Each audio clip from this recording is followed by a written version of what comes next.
which is the best CPU for creators in 2024? Happy New Year! And in this video we're going to be finding out. I have done thousands of benchmarks. There's some more CPUs that I've actually tested but didn't actually fit on the table, so they are either in there or in some other PC somewhere laying around. If you love benchmarks, then this is probably going to be the best video you're going to be watching in 2024 because there's a lot of data and benchmark results that you're going to find out.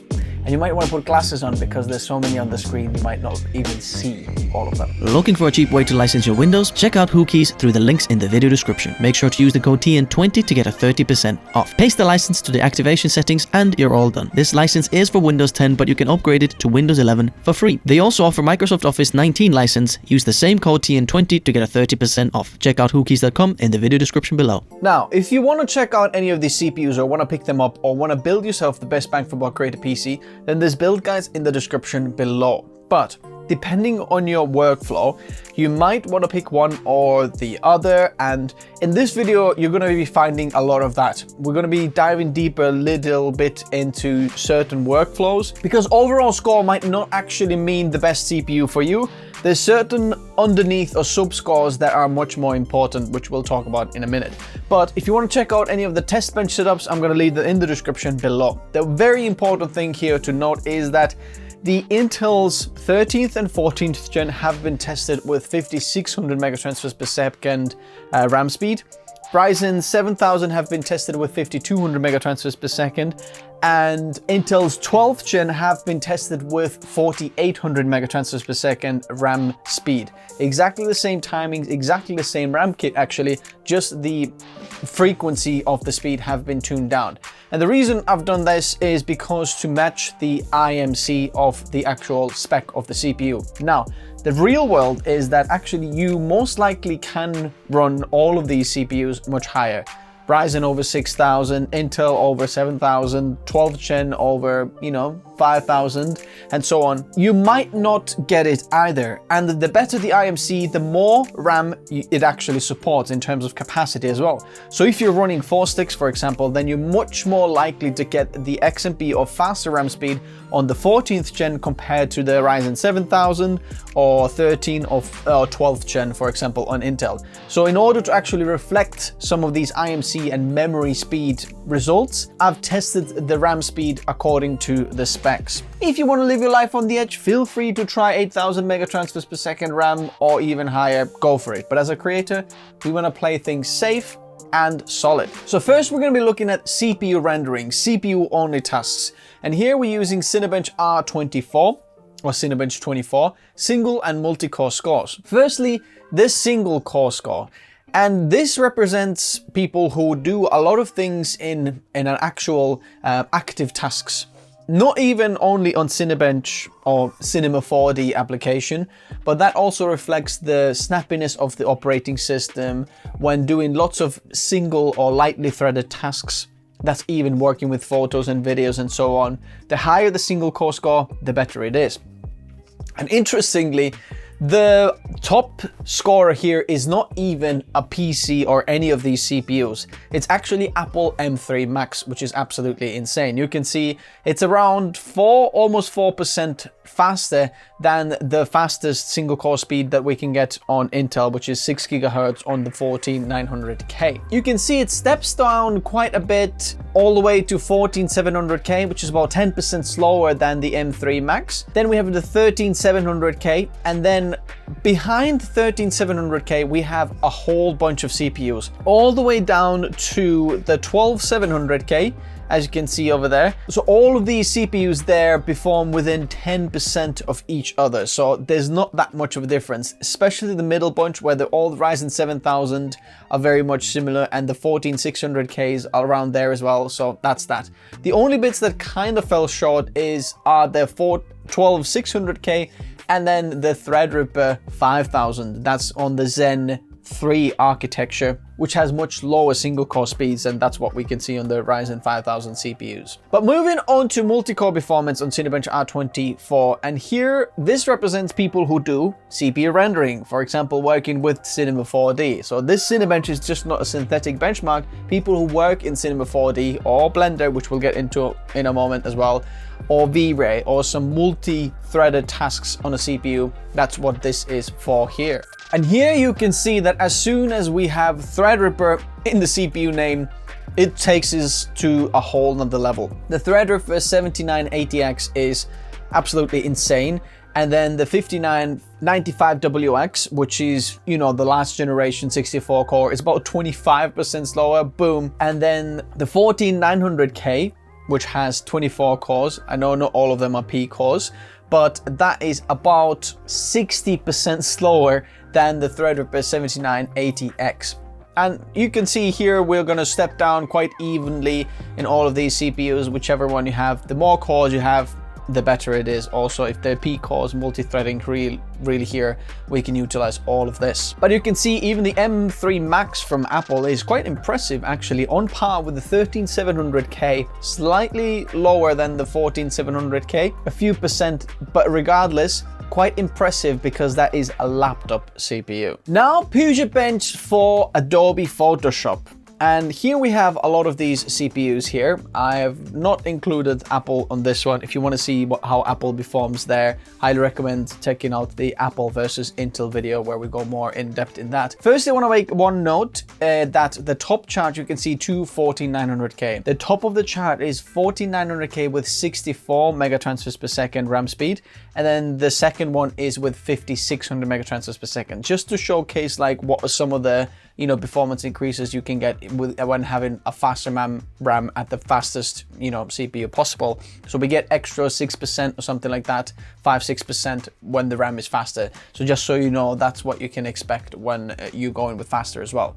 So in Photoshop, we can see that Intel CPUs really perform a lot better than Ryzen CPUs. The Ryzen 7700X is roughly on par with the 14600K, which is quite impressive that the i5 is faster than any of the Ryzen 9s or any of that. But bear in mind, Ryzen 7000 actually competed with the 12th gen, not 13th gen, or not even the 14th gen. So far we don't have new CPUs from AMD, but it is mightily impressive what Intel can do for the price point. And you can see the 12th gen CPUs actually are a bit lower down there as well. The 12900K is a little bit lower than the 14600K, probably because of the actual boost performance of CPUs. Interestingly, the Threadripper CPU is right on the bottom there because just don't know what to do with 64 cores here, and the 32 core actually performs better.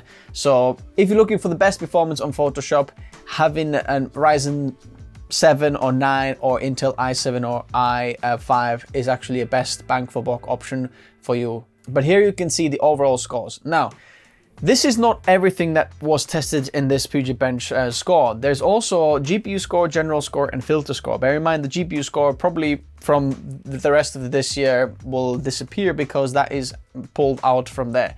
The general core score and filter score, you can see these stats on the screen as well if you want to dive a little bit deeper in there, and you can see that they're not always exactly in this same rank. For example, if you look at a general score, you can see that the Threadripper 7970X has a much higher score than any of these, like a few CPUs above them, and so on. So you can dive a little bit deeper in the benchmarks if you pause the video, and you can see these scores on the screen. Moving on to Lightroom Classic, and I want to make a little note here. If you see some benchmarks online that people who test Lightroom, not Lightroom Classic, then those benchmarks aren't really comparable, because Lightroom, the non-classic version, actually uses a cloud-based editing, which means that a lot of the performance of, you know, your photo editing is dependent on your internet connection speed.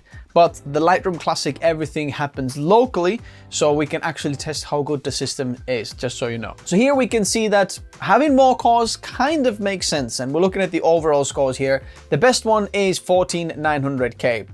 And bear in mind, the top one is 4900K with the faster RAM speed. So you can get a little bit of more performance, and about 5% is what we can see here compared to the 5600 megatransfers per second. So faster RAM does make a difference here as well, because you do use a lot of RAM. But the Threadripper is up there as well, because when you do batch exports or putting something together, it is pretty good as well. Now, Intel again is performing a little bit better than any of the Ryzen chips here on Lightroom Classic. Interestingly, the Intel Xeon there is somewhere on the top there as well because of the multi-core performance. The single core isn't as good, as you can see in a moment, in some of the active tasks. But the Ryzen 7950X is about 5% slower than the 13700K, which is, again, quite impressive for the price for Intel CPUs. Now feel free to pause it and actually dive deeper in some of these benchmarks here or some of these scores so you can actually test it for yourself. Now, this was the overall score, but there are also active and passive scores. And depending on your CPU and on your workflow, you might want one or the other, because passive score is when we're exporting or putting a lot of photos together, exporting photos, putting panoramas together, doing passive tasks where you're not actively working on a photo.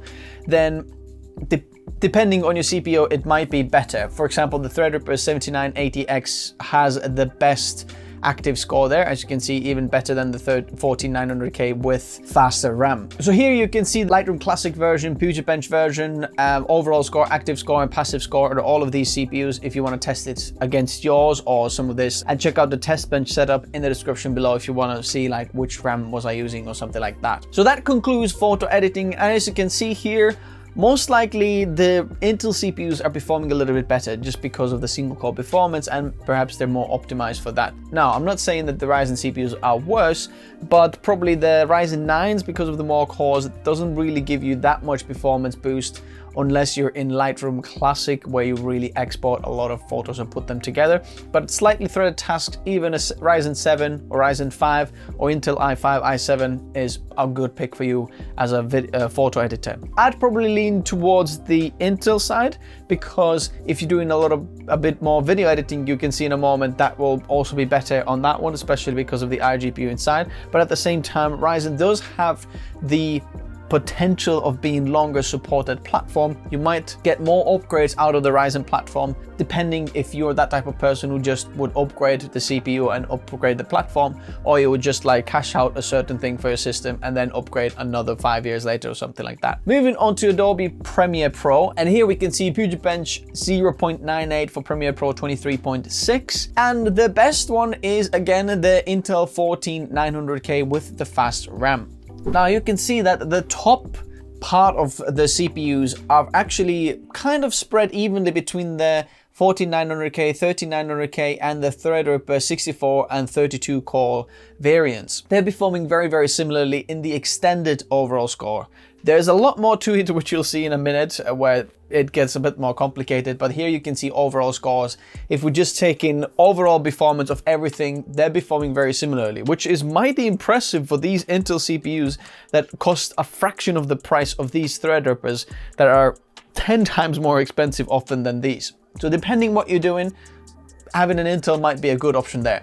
The Ryzen 7950X there is somewhere in the middle there, still a little bit slower than the 13700K, interestingly, and a bit faster than the 12900K. But if you look at from the 7900X all the way to 12900K, then all of these CPUs are kind of within a few percent of each other and perform very, very similarly, which is interesting. Even the Threadrippers from previous generation are performing roughly the same as the 14600K, which is interesting. Not at every single aspect, but there it is. So that was the extended overall score, but what you can see on the screen now is the whole benchmark results. And there you can see standard overall, long GOP, intra-frame score, raw score, GPU effects, standard and extended scores. Now, if you don't exactly know what these mean, what's the long GOP, what's an intra-frame, what is a raw score, and how does this actually work with your workflow, I highly recommend you check out my interview and podcast with Matt Bach from Puget Systems, who actually created all these benchmarks, and we go a little bit deeper in how does the hardware utilize the software, and depending on your workflow, you might actually look at one of these results here, and they are much more relevant than the overall score. So if you're working with long GOP or interframe or RAW, then just look at that score here. The overall score doesn't matter. The overall score is just a combination of kind of all of these put together, just so you know. So for example, if we are looking at interframe score, then you can see that the Threadripper 7970X 32 core is the fastest in the bunch here. So if you're working with that, perhaps you want to go with that one if you're using ProRes or something like that. But if you're using long GOP like H.264 or 5, then the Intel chips with iGPU are much better. For example, you can see that the Threadripper 7970X is actually slower than a 12900K, 14600K in long GOP score. So dive a little bit deeper in these scores, actually only slightly faster than the 12600K, which is just interesting. Just the iGPU giving you a performance of the Intel QuickSync is a lot better there. And interestingly, depending on your CPU, the GPU effects score might actually matter as well. Even though I'm using exactly the same GPU for all of these CPUs, you can see there's a difference in GPU effects score. So probably because of the single core performance and how fast the RAM on the whole system is, they don't have to wait for the GPU to complete or the rest of the CPU and other system to complete when we're doing GPU effects. So that's an interesting analysis here as well. So feel free to dive deeper into these results there. Let me know what you think in the comment section below. Moving on to After Effects. And here again, we can see that having a faster RAM does make a difference. It actually boosts us from the second place to the first place. The 7950X is really good for After Effects, and you'll see in a moment when we dive deeper, the tracking score for Ryzen CPUs for some reason is absolutely insane.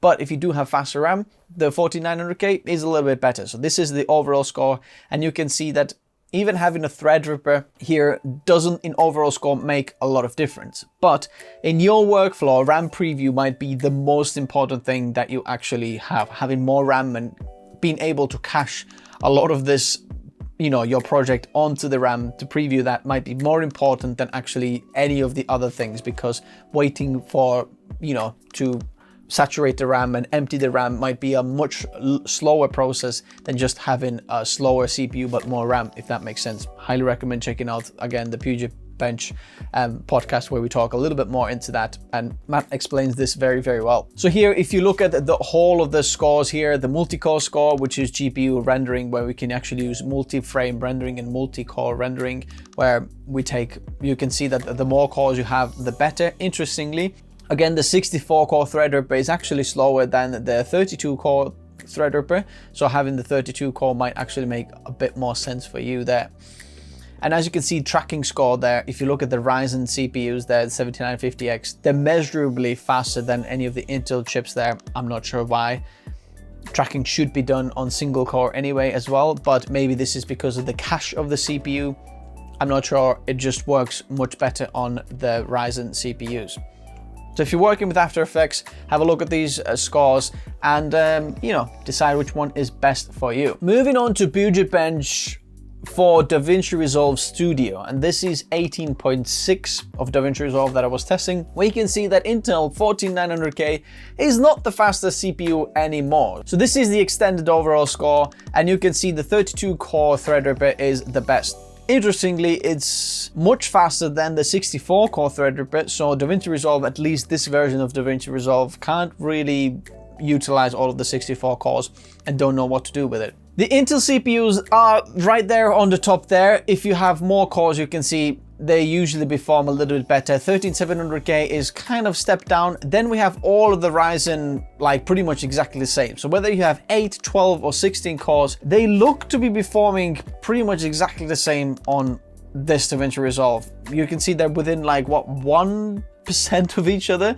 So it kind of doesn't make sense to have more than 8 cores in DaVinci Resolve if you're using Ryzen system here. I'd probably still go with 13700K because you can see a little bit better, a little bit faster, and so on. Then another bunch of CPUs we have from 14700K to 13600K in there, and they're roughly performing a about the same as well. And then we have the rest of the CPUs on the bottom there, but that's not all of it. So if you look at the whole benchmark scores, all of the standard, extended, 4K, 8K, GPU-FX and Fusion scores, you can see depending on your CPU, you might want one or the other. For example, the Threadripper 32-core 7970X is not very good at Fusion.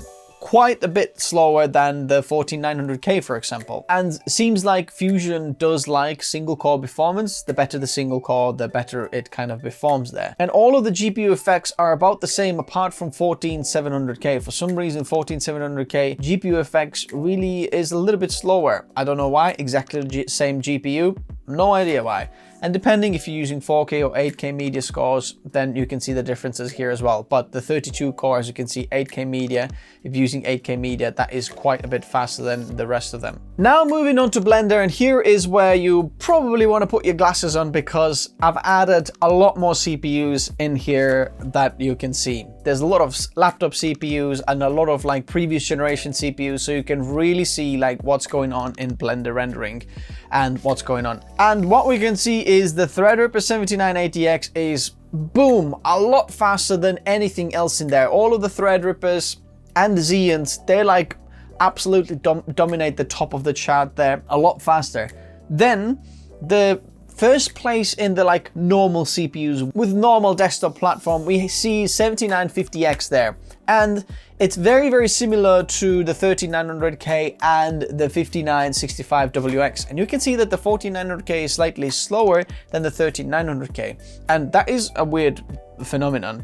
When I've been testing this, and because this has taken like a whole year to test all of these CPUs, and some of these I don't have anymore, and the Blender has updated its version. So 13900K I think was using Blender 3.6, but then the 14900K was using Blender 3.9 or 4.0, and the newer versions of Blender for some reason are actually performing slower than the older versions. So just so you know, there's a little bit of a mix of some of these. So if you see a newer CPU that was released in newer, for example 14900K compared to the 13900K, then the results in real world would actually be swapped. But just to give you an idea of all of it, what's going on, the more cores you have in Blender, usually the better it is. So if something is very out of kind of whack in here, then I highly recommend kind of relating to Cinebench R24, where you can see the multi-core score and here as well. There's even some of the Ryzens with precision boost overdrive enabled to see like which one is better, which one is worse.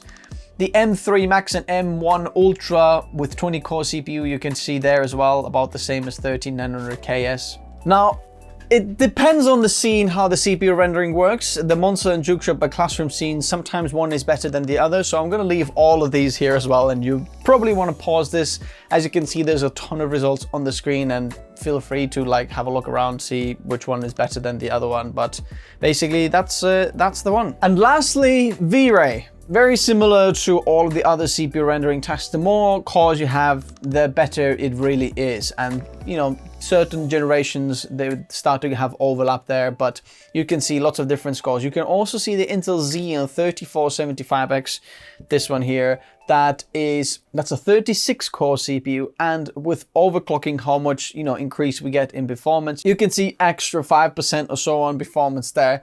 And again, there's loads of CPUs here that if you want to check out there. And Threadrippers, again, perform a lot better than other CPUs. And then the 7950X is a little bit better than the 13900K and 14900K, for example. So then, here's all of the results, and I hope this was helpful for you. Depending on your workflow, you might just want to pick out one or the other and see which one is the best. Sometimes paying more for the CPU or platform doesn't actually give you more performance. So really think about your workflow, but here you can see all of the results, all of the 1000 benchmarks that I've done all this year. And all the results here aren't just one single benchmark.